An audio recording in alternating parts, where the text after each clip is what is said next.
Allez, il est temps maintenant d'accueillir notre invité de la semaine. Il s'appelle Philippe Lombard.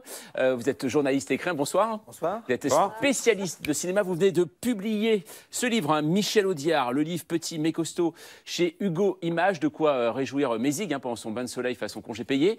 Alors, justement, Philippe Lombard, ce qui est assez étonnant, c'est que tout le monde, quand on dit Michel Audiard, tout le monde fait voilà, incroyable Michel Audiard. Mais pourquoi cette passion française pour Michel Audiard? Est-ce que vous avez réussi à la percer? C'est votre 4e livre, quand même, sur Audiard. Ouais, c'est vrai.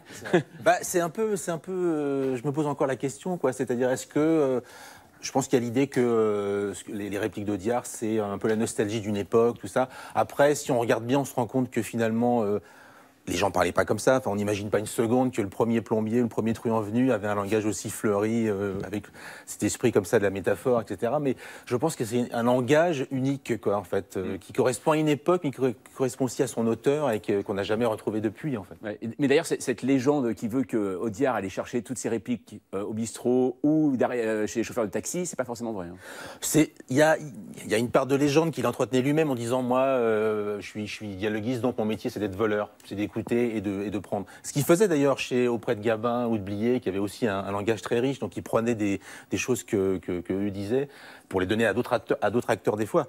Mais c'est vrai que, encore une fois, les gens ne parlaient pas de façon aussi...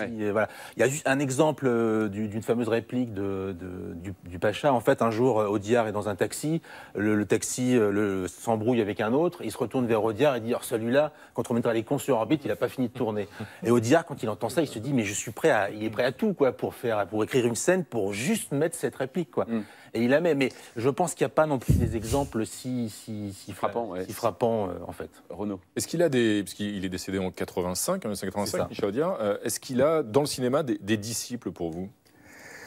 Je dirais que dans le cinéma, pas vraiment. D'autant que le métier de dialoguiste, finalement, n'existe plus vraiment, quoi. Il était séparé à l'époque du métier de scénariste. Hein. Oui, c'est ça, oui. Lui a fait les deux, en fait. Il a fait les deux, mais il apportait surtout son dialogue. Après, il y avait aussi Janson, il y avait aussi des gens comme ça. Donc aujourd'hui, dans le cinéma, je pense qu'il n'a pas vraiment de disciples, mais je dirais que celui qui s'en rapproche le plus, c'est Alexandre Astier. De Kaamelott. De Kaamelott, et qui adore Audiard, et qui a aussi, lui aussi, créé une sorte On avait reçu à 28 minutes aussi. Qui a créé une sorte de langage aussi unique. Camille. Et au-delà du cinéma, ce parler populaire, imagé, est-ce qu'il a un héritage aujourd'hui, au-delà du cinéma? Est-ce qu'il existe sous d'autres formes, peut-être dans d'autres domaines? Je ne suis pas sûr qu'on ait un langage aussi riche, aussi fleuri aujourd'hui. Je ne suis pas certain, quoi. Avec Roselyne Bachelot, on peut espérer. Mais il y a des gens il y a une espèce de bien parler, qui aiment justement à faire des jeux de mots, des métaphores, des choses un peu comme ça. Mais dans l'ensemble, je ne crois pas qu'aujourd'hui, il y a l'équivalent du langage d'Audiard. Pascal Blanchard. On dit que quand Audiard acceptait de faire les dialogues d'un film, en gros, c'était le fait que le film allait se faire. C'est-à-dire qu'il était... C'est un des rares dialogues, peut-être même le seul, je ne sais pas s'il y en a un autre au XXe siècle, quand il disait oui pour un film, le film arrivait à trouver ses financements, c'était par définition le fait que les producteurs arrivaient à trouver la capacité. C'est vrai ou pas? Oui, c'est-à-dire qu'en fait, il était... c'est pas pour rien que son nom était encadré, même exactement. Sur les affiches. C'est ça, là. Vrai, il n'y a pas d'équivalent. Hein. Alors, il n'y a pas d'équivalent. Après, c'est vrai que quand il disait oui, le film allait se faire, mais il disait oui à tout. Donc, d'accord, ok. Voilà. Travailler sur plusieurs films en même temps. Travailler sur plusieurs films en même temps. Le film, par exemple, L'Incorrigible avec Belmondo, qui montre un escroc qui ment en permanence, etc. Les gens qui ont travaillé sur ce film de Broca et Belmondo se disent, en fait, c'est lui. En fait, il parle de lui.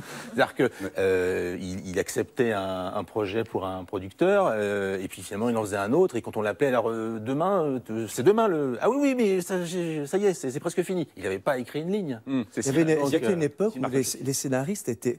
On connaissait Orange et Bost, on connaissait Janson, on connaissait Audiard, on connaissait... Même Prévert. Oui, il y en avait beaucoup. Ouais. Aujourd'hui, tu demandes qui fait les films, personne ne sait qui est derrière le scénario. Le scénario aussi. Je voulais demander, il est très fort pour le langage populaire, mais est-ce qu'il était très cultivé? Est-ce qu'il avait une littérature classique? Il était extrêmement cultivé, en fait. Il vient d'un milieu très populaire où, a priori, on ne lit pas vraiment, mais il a découvert la lecture, la littérature. Toute sa vie, il a lu et relu Céline, Proust, Stendhal, etc. Et en fait, je pense que c'est ça qui fait sa particularité aussi. C'est-à-dire qu'en fait, c'est pas la première phrase venue du coin de la rue, quoi. Oui. Il y a une syntaxe, il y a une façon de parler. Et puis, quand on regarde bien, il y a aussi énormément de citations. citations qui des fois passent comme ça. Il y a un morceau de Céline, il y a un morceau un peu comme Frédéric Dard, en fait. Sur Frédéric Dard, c'est des gens mais qui se faisaient passer pour des gens qui n'avaient pas de culture, qui lisaient Paris Turf, et puis c'est tout, quoi. Mais en réalité, si, c'était quelqu'un d'extrêmement cultivé. Renaud. Il y a des couples aussi improbables à la lecture de votre livre. Enfin, évidemment, on associe Audiard à Lino Ventura, à Jean Gabin, etc. Ils sont tous extrêmement présents dans votre livre. Mais j'ai appris qu'il y avait aussi des projets qui n'avaient pas vu le jour, notamment une adaptation de Voyage au bout de la nuit ou celle des mémoires aussi de Jacques Messrine, l'ancien truand Jacques Messrine. Et il envisageait de faire, je crois, Voyage au bout de la nuit avec Godard, avec Jean-Luc Godard, et Messrine avec Patrick Modiano. Oui, on a du mal à imaginer c'est assez étonnant, Michel Audiard travaillant avec Patrick Modiano. Ah oui. C'est pas le même langage, a priori. Non, alors ça... Bon, le Céline, c'est lui qui voulait le faire. Le Voyage au bout de la nuit, il adorait Céline, c'est lui qui a voulu vraiment le faire. Ça s'est pas fait.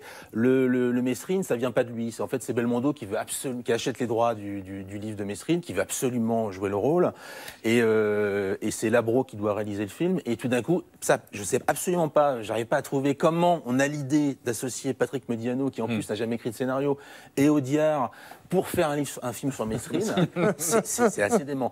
Alors c'est un film qui ne se fera pas, mais il y a une chose assez étonnante, c'est tout à l'heure on parlait du côté à quel point Michel Audiard est toujours présent, et même pour se donner une image populaire, parce que celui qui le cite tout le temps, c'est Emmanuel Macron. Oui. Emmanuel Macron dit que son film préféré c'est Tonton Flingueur.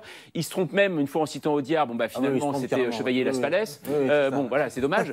Mais on voit à quel point ça donne aujourd'hui une légitimité populaire. Oui, c'est ça, mais après, je pense qu'on se fait pas avoir quand Macron se trompe à 2 reprises sur deux répliques. Bon, on se dit pas, oui, il y connaît vachement. Non. Donc, mais je pense que oui, il y a un côté un peu... Je sais pas si c'est vraiment sincère, en fait, en réalité. Quand les hommes politiques s'emparent de quelque chose de culte... Pour connaître que Macron n'est pas venu pour beurrer les tartines non plus. Hein. Non. Une chose, Philippe Lombard, en ce moment, on parle beaucoup de Louis de Funès. Hein. On a vu pendant le confinement, c'était des audiences encore incroyables. Il y a une exposition à Cinémathèque.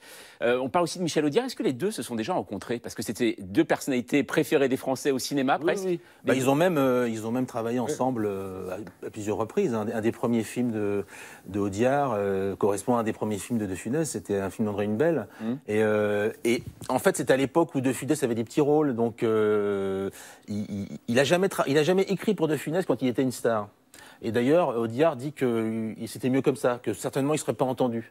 Mais qu'ils continuaient à se voir, à dîner ensemble et qu'ils s'entendaient très bien, mais qu'à partir du moment où il est devenu une star, c'était un peu compliqué d'écrire pour lui. Parce qu'en plus, Audiard voulait qu'on respecte son texte. Il n'aimait pas qu'on change les... Et De Funès... de Paris, il respecte Marcel Aimé. Mais quand il est vraiment star, Audiard, il modifie le texte, il cherche en fait en permanence, donc je ne pense pas que ça aurait fonctionné. Alors, Michel Audiard, je crois, Coco, ça vous a inspiré et donné quelques idées. Hein. Déjà, la première chose qui me frappe, c'est que dialoguiste, c'est pas donné à tout le monde. Donc j'ai fait Sarkozy. Sarkozy, voilà, pour le lancement de son livre. C'est bon, ça. Merci. Et puis, qui pourrait-on mettre en orbite, selon Michel Audiard? Plein. J'en cite pas. Très bien. Voilà. À vous, en tout cas, de deviner. Merci beaucoup, en tout cas, Philippe Lombard. Alors, c'est un livre, en plus, qu'on peut vraiment lire même sur la plage, parce qu'il y a des jeux à l'intérieur. Voilà, donc c'est formidable pour l'été. Voilà, Michel Audiard, le livre petit, mais costaud. C'est publié aux éditions Hugo Images. Merci beaucoup d'être passé par 28 minutes.